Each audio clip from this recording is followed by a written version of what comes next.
Hi there, it's John. It's night time. I don't know if you can see. I hope you can. So I'm just going to tell you a story of how I quit smoking cigarettes.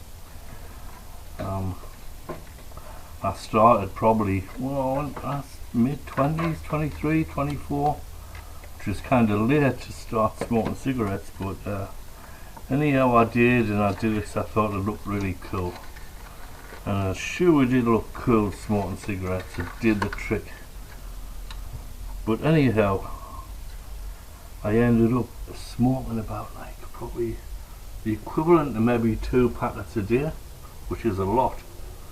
For many years just kept smoking and didn't realise how much it stunk, you know what I mean? What was I say, about 57? And I noticed that when I was going to bed, I was getting out of breath just getting me pyjamas on because I was smoking so much. So I thought, well, I will have to knock this on the head. What is the answer? So I thought, well, you'd better quit, John. So I just quit, and I was kind of grumpy, of course. It makes you kind of depressed because it's addictive. So you're like all over the place.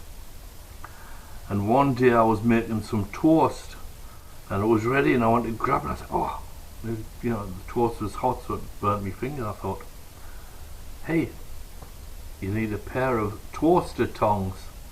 So I thought, oh, okay then.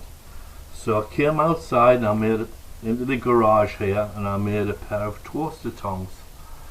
And I vowed that every time I wanted a cigarette, instead of having a cigarette, I'd make a pair of these toaster tongs. I'm going to make some for you right now. Not because I want to have a cigarette, just that there is a demand for them. Anyhow, I probably made about 100 or 200 pairs of toaster tongs till I finally got over the craving for cigarettes. I don't know whether it was because I got over the craving for cigarettes or I just didn't want to make any toaster tongs. But anyhow, I'm going to make some for you right now and show you how it's done. Two of the basic ingredients are a piece of copper and a piece of wood. I got the wood from Home Depot. It's like a stirrer stick. And this is just a piece of copper pipe. And what I'm going to do is I'm going to cut it lengthways, open it out and beat it flat. I'll show you how I do that. So I'm going to say that's about, what, 5 inches or something. It's not exactly rocket science, so you just kind of pick a place and start sawing.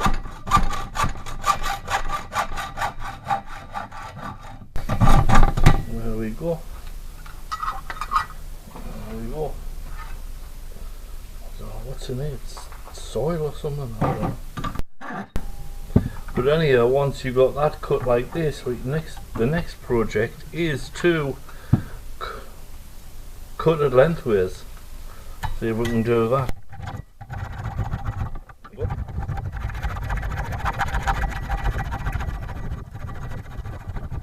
How difficult is that? Pretty damn difficult.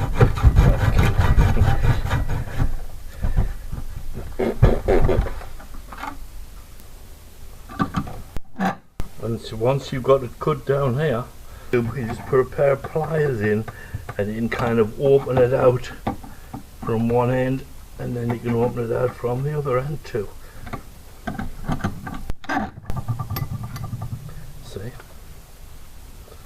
So now I'm going to open it out from this end as well. Also going to empty out all the soil that's in here.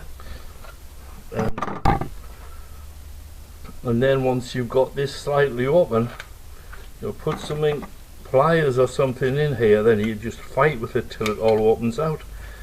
See it's starting to open out now a bit. See that? There you go. Anyhow, so once you get this all opened out, it needs to be beaten flat. Oh, look at this.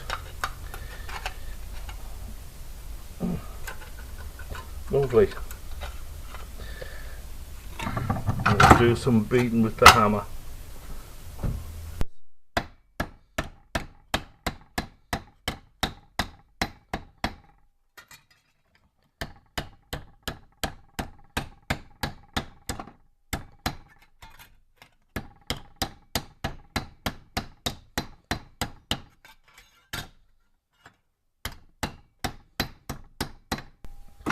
So it's gone from being tubular to flat. Now, when it's like this, because we've been beating on it and bending it and stuff, it's what you call work hardened. It becomes somewhat brittle. So what you do is you heat it up and soften it a little bit. That's called annealing. It makes the atoms separate a bit. It's a lot easier to work with. Then we'll cut it down the length with, because this is going to be the handle for 2 pairs of toaster tongs. So the next thing to do is just light the old blowtorch up. There we go. Doesn't have to be too high. And what you do is you heat up this piece of copper until you get a green flame. And also, by heating it up, you can also put different colours in the copper itself. You can change the patina on it. Very nice.